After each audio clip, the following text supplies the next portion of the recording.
አሜሪካ ለብዙ ዓመታት በቢሊዮን ዶላሮች የገነባቸው የዓለም ቁጥር አንድ የአየር መከላከያ ስርዓት በኢራን አዲስ ቴክኖሎጂ ዋጋ አልባ ሆኗል። እንደ አልአረቢያ ያሉ ወታደራዊ ምንጮች ይፋ ባደረጉት አስደንጋጭ ዘገባ ኢራን የአሜሪካንን የፓትሮይትና የታድ የአየር መከላከያ ስርዓቶችን የሚሸውድና በበረራ ላይ ሳለ አቅጣጫውን በድንገት የሚቀይር አዲስ የሚሳኤል ቴክኖሎጂ ስራ ላይ መዋሏ ተገልጿል። ይህ ብቻ አይደለም። በሆርሙዝ ሰርጥ ላይ ትራምፕ እኛንን የምንቆጣጠረው ሲሉ፣ ኢራን በበኩሏ ሰርጡ ሙሉ በሙሉ በእጃችን ነው ስትል የአሜሪካን ማስጠንቀቂያ አየር ላይ በትነዋለች። በሌላ በኩል ደግሞ የየመን የባህር ኃይል የሁቲዎችን ዘመናዊ የድሮን ማስወንጨፊያ ታንኳዎች መደምሰሱን አስታውቋል። የአሜሪካ የጦር ሰፈሮች ለምን አደጋ ላይ ወደቁ? ኢራን አሜሪካን በጥቁር መዝገብ ውስጥ የከተተችበት ኦፕሬሽን እውነተኛ ቃል 4 የተሰኘው ዘመቻ እውነታውስ ምንድን ነው?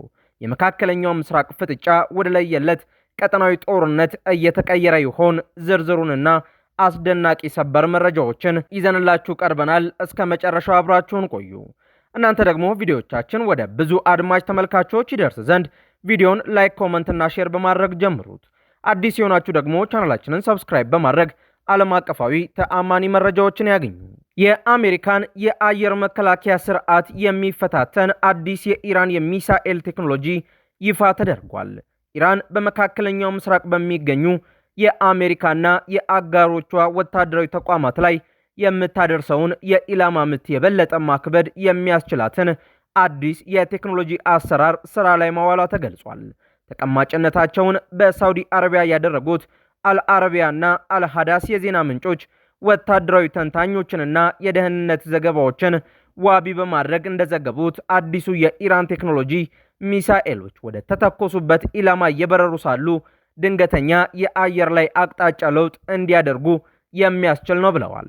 ይህ የቴክኖሎጂ ምጥቀት የቀጠናውን የአየር መከላከያ ስርዓት ስራ የሚያወሳስብ ሲሆን በተለይም እንደ አሜሪካውያን የፓትሮይትና ታድ ያሉ የላቁ የአየር መከላከያ ዘዴዎች ሚሳኤሎችን ቀድሞ በመጥለፍ ረገድ ያላቸውን ውጤታማነት በእጅጉ እንደሚቀንሰው ተመላክቷል። የወታደራዊ ዘገባዎች እንደሚያመላክቱት ይህ አሰራር ሚሳኤሎቹ በበረራ ላይ ሳሉ የመጨረሻውን የጉዞ አቅጣጫቸውን በመቀየር መከላከያቸውን ከመሸወዳቸውን በላይ በመካከለኛው ምስራቅ የሚገኙ የአሜሪካ ወታደራዊ ስፍራዎችንና ስትራቴጂካዊ ቦታዎችን ለከፍተኛ አደጋ የሚያጋልጥ እንደሆነ ተገልጿል። ይህ የኢራን ወታደራዊ እርምጃ በቀጠናው አዲስ የኃይል ሚዛን መፍጠሩን የሚያሳይ ሲሆን አሜሪካና አጋሮቿ የአየር መከላከያ ስልታቸውንና ቴክኖሎጂያቸውን እንደገና እንዲፈትሹ የሚያስገድድ ሁኔታ መፍጠሩን ተንታኞች በማስጠንቀቅ ላይ ይገኛሉ። የኢራን የቀድሞ የባሊስቲክ ሚሳኤሎች ከተተኮሱ በኋላ በቋሚና አስቀድሞ በሚታወቅ ምህዋር ስለሚበሩ የአየር መከላከያ ስርዓቶች የሚሳኤሉን መዳረሻ ቀድሞ በማስላት ጠልፈው በቀላሉ እንዲመቱት ያስችላቸዋል። አዲሱ ቴክኖሎጂ ሚሳኤሉ ወደ ከባቢ አየር በሚመለስበትና ወደ ኢላማው በሚቃረብበት ወቅት መሪ ክንፎቹን በመጠቀም አቅጣጫውን በድንገት እንዲቀይር ያደርገዋል። የፓትሮይትና ታድ ሲስተሞች የሚሳኤል መቃወሚያ የሚተኩሱት የወደፊት የጠላት ሚሳኤል አቅጣጫ አስልተው በመሆኑ ሚሳኤሉ አቅጣጫውን ሲቀይር የአየር መቃወሚያ ሳይመታው ያልፋል ወይም መከላከያው እንደገና ስሌት እስኪያደርግ ጊዜው ያልፋል። በኢራቅ፣ ሶሪያ፣ ባህሬን፣ ኳታር እና የተባበሩት አረብ ኤሚሬቶች የሚገኙ የአሜሪካ ወታደራዊ የጦር ሰፈሮች ከዚህ ቀደም በአየር መከላከያ ስርዓቶች ሙሉ በሙሉ የተጠበቁ ተደርገው ይወሰዱ ነበር። ነገር ግን የኢራን ሚሳኤሎች እነዚህን መከላከያዎች የማለፍ አቅም ካዳበሩ የአሜሪካ የጦር ሰፈሮች ተጋላጭነታቸው ደረጃቸው ይጨምራል። የአሜሪካ የባህር ኃይልና የጦር መርከቦችም ቢሆኑ በባህር ላይ ለሚተኮሱ መርከብ መቺ ሚሳኤሎች ይበልጥ ተጋላጭ ሊሆኑ ይችላሉ ተብሏል። ኢራን ከአሜሪካ ጋር በቀጥታ በዘመናዊ የጦር አውሮፕላኖች ወይም በባህር ኃይል መፎካከር እንደማትችል ታውቃለች። ስለዚህ የምትጠቀመው ተመጣጣኝ ያልሆነ የጦርነት ስልት ነው። ሚሳኤሎችን ማሻሻል እጅግ ውድ የሆኑትን የአሜሪካ የአየር መከላከያ ስርዓቶች ውድቅ ለማድረግ የሚያስችል ዝቅተኛ ወጪ የሚጠይቅ ስልት ነው። ኢራን ይህንን አቅሟን ማሳየቷ አሜሪካ ወይም እስራኤል በኢራን ላይ ጥቃት ከማድረሳቸው በፊት ደግመው እንዲያስቡበት እንደ ማሳሰቢያ የሚያገለግል ነው። ይህ አዲስ ምዕራፍ በቀጠናው አዲስ የጦር መሳሪያ ውድድር እንደሚያስነሳም ተጠቁሟል። አሜሪካና እስራኤል የመከላከያ ሶፍትዌሮቻቸውን ማሻሻል፣ የሰንሰለታማ መከላከያ አቅማቸውን ማሳደግ ወይም በሌዘር ላይ የተመሰረቱ ፈጣን የአየር መቃወሚያዎችን ስራ ላይ ማዋል ሊኖርባቸው ይችላል። ይህ የቴክኖሎጂ ሽኩቻ በመካከለኛው ምስራቅ ያለውን ውጥረት ይበልጥ የሚያጋግለው ሲሆን የዲፕሎማሲያዊ ንግግሮች ሚዛንም ወደ አዲስ ምዕራፍ ሊሸጋገሩ ይችላሉ።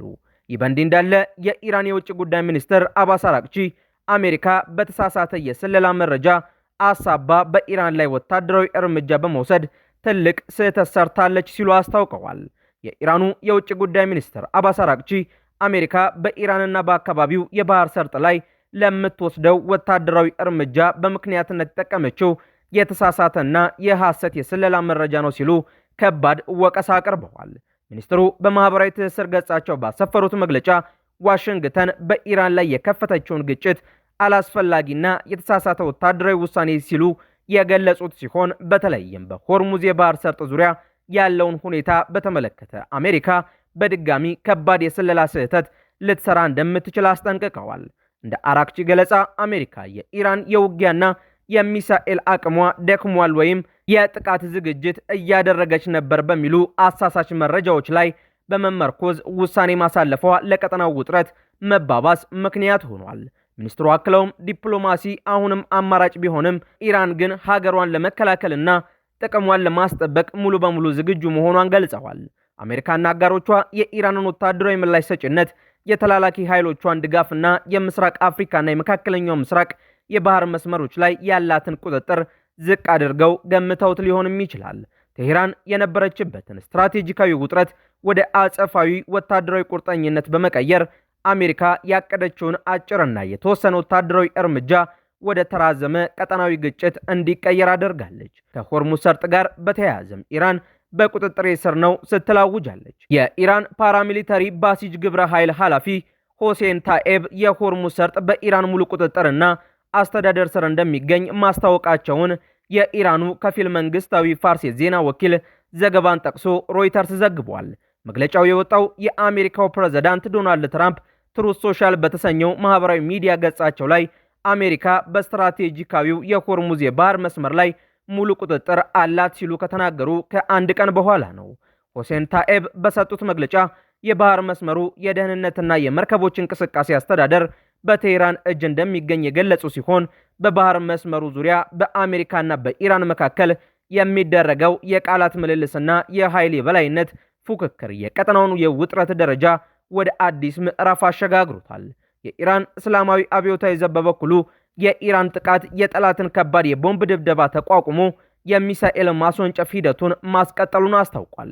የአብዮታዊ ዘቡ የኤሮስፔስ ክፍል ከፍተኛ ባለስልጣን የሆኑት ሁጃቱል እስላም አሊ ናደሪ በቅርቡ በነበረው ወታደራዊ ግጭት ጠላት በኢራን ወታደራዊ ይዞታዎች ላይ በብዙ ቶን የሚቆጠር ከባድ የቦምብ ድብደባ ቢፈጽምም የኢራንን የሚሳኤል ማስወንጨፍ ሂደት ማቋረጥ አለመቻሉን ገልጸዋል።